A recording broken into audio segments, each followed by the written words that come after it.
चप्पल ये साला उसे मारेला कोनो गोर में किन्हू हाथ में ले लेबा, गोर के पहने वाला चप्पल हाथ में ले लेबा लोगन, का बात बा? अरे जाना तनी जहिया से ही जमीन सर्वे के काम शुरू भइल हनु हाँ। तहिया से चला हम के कर्मचारी साहब के खोजत गोर के चप्पल खिया गए, कय को खिया गली, चौथा चप्पल किन ले बनी। अच्छा, इहो खिया दी तो फिर कहाँ से हम किनो? जाना था ना के सर, हाथ हाँ। में धर ले। हम 10 जोड़ा खरीदनी अच्छा, जौना में हाँ। देखी इहो खियाही पर लागल बा। इहो खियाही के बाद मैं बा। कहते ना कीनत रहो आदमी अरे चप्पल। 20 जोड़ा तो हम खरीद चुकनी अच्छा, हैं, 10 जोड़ा खिया कर्मचारी साहब गए, के 10 खाए जोड़ा नहीं में मिलत, रह गइल खोजत खोजत बा। हैं, हाँ, इहो तरह ना, पूरा प्लेन ना, हो गए। पता नहीं कहाँ का गए। कर ली हैं, तो सब मने- पैर देखिए में गोबर लाग गइल बा। अरे अरे फोड़ा भी पड़ गल बा, चप्पल भी खिया गल बा दौड़त दौड़त। हमारा समझ से तो एगो हाँ। बात बा हाँ। कि गोरवो के कपार पर धली लोगन, गोरवा के कपार पर धले तो घोले खियाई, चप्पल तो धरिए ले नहीं लोगन। का महाराज किए के जान जा लड़का के खिलाव ना, इहे कहावत कहल गल बा। बक महाराज खाली रहुए को बोलत रहिला, हैं? खाली को बोलत रहिला। एक तो हमनी के दौड़त हाँ, जैसा खराब हो गया बस चप्पल खिया जाता, आ खाली रहुए को बोलत रहिला। तक महाराज ये साला उसे ये तो इनका आदत बा।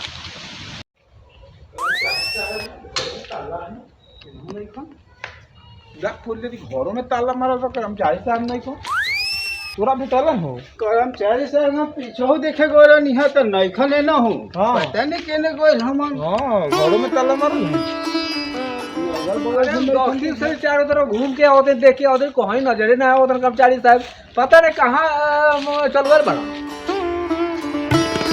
हो क्यों गल हूँ। अच्छा रुको तो लीचिया हुई जाके देखे दो।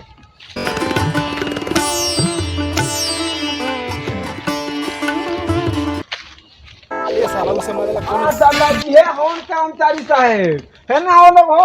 ये कौन कर्मचारी बा? आय दादा ई तो हे पेड़ पर बैठल हवन हो। पेड़ पर चढ़ गए। हाँ, हाय देखिए, देखिए देखिए, बाप देखिए। रे बाप, देखा तो बाप रे बाप हमनी के पूरा कर्मचारी दियारा साहब खोज पेड़ पर देनी चढ़ल सो। बारन। घर दुआर हाँ? सब छान हमर- मनी सो। हमर घर दुआर सब छोड़ के गए पेड़ पर हाँ, अटकल पेड़ पर बारन बैठल हो। हैं। का जी, का प्रणाम बा? कर्मचारी प्रणाम साहब। नमस्ते अरे, नमस्ते खुश रही, खुश प्रणाम रही, खुश रही। हट हट मत कर्मचारी साहब दे हम। अरे बाप रे भाई कर्मचारी बाप रे तो पहले उड़ नहीं तू तो महाराज वो तो जाने ले ले हम मम्मी। का कहीं जी, लोग तो माथा चाट जात है 24 घंटा माने लोग। ए जी आई होई का बा छाता। छाता? हाँ। ये इतना लम्हर छाता अरे पहले पहले देखा था। कर्मचारी साहब यही है इतना लमहर छाता जो घाम से हम लोग तीनों का जान बचाता। अच्छा इसलिए इसको हम लोग छाता कहते। छाता ये बुझाता ये जर्मनी के छाता भाई, हाँ? यानी कि हिंदुस्तान के नहीं खे। ठीक बा बैठी लोगन, बैठ जाए लोगन। अब का समस्या बा से अब हम पूछब तो बतावे के बा।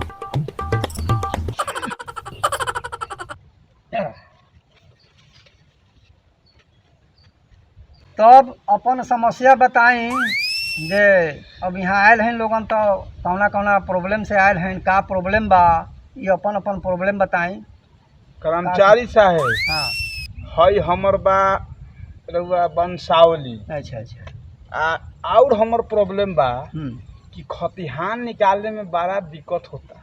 अच्छा दिक्कत होता है। हाँ जहाँ 100 रुपया लागत रहे न हाँ। उजा 1000 रुपया लागता। अच्छा आ जहाँ 1000 रुपया लागत रहे न उजा ससुरा 5000 रुपया लागता। बड़ा कि- कष्ट में है बड़ा मतलब कि दिक्कत घूस मांगत रन सर। हाँ अत्यंत घूस मांगता रहा। अब घूस देले के कोनो जरूरत नहीं थे। अच्छा अब उ सब पर कार्रवाई होई। अच्छा अच्छा।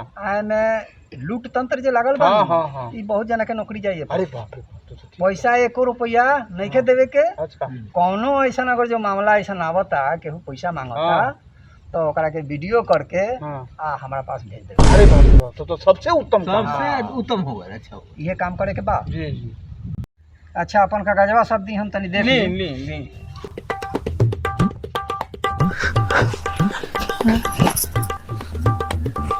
अच्छा है बंसावली बा। हाँ जी जी जी जी वंशावली है बा। है सब पर जे बा से प्लॉट नंबर बा। हाँ हाँ हाँ? प्लॉट नंबर बा खाता नंबर बा। खाता नंबर बा। आई सब नाम पता उता हाँ हाँ भराल हाँ, बा ई सब, एड्रेस बा एड्रेस बा। हाँ?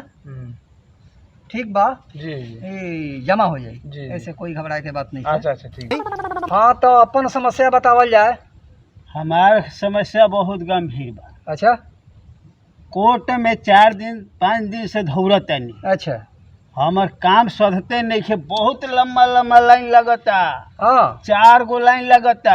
अच्छा अच्छा वो लाइन में कोनो सुनवाई केहू के हइये नहीं है, दिन दिन भर रात भर। अच्छा, लास्ट में जाता लोग घूम के चल आवता लोग। माने रोज ये हो गल बा। रोज ये हो गल, बड़ा गंभीर समस्या बा। पानी हेलहू के पड़ता कर्मचारी साहेब। कोटवा में हाँ जी, दाहर आ गइल बा, हाथना पानी लागल बा, वो में 4 गो लाइन लागल बा।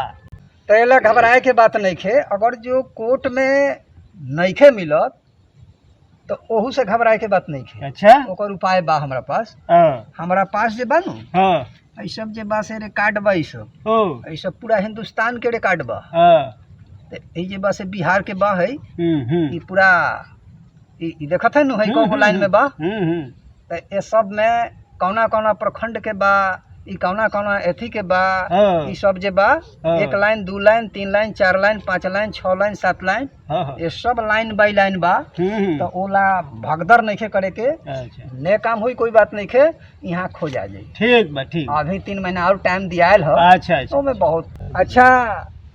अपन समस्या बताई जे रउअर का प्रॉब्लम बा, का दिक्कत बा रउआ साथ, का दिक्कत बा। अच्छा है देखी।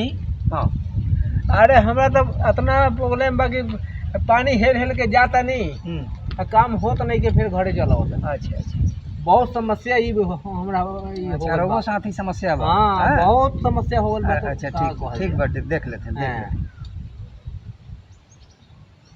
हई जे बा से बंसावली बा। बंसावली बा।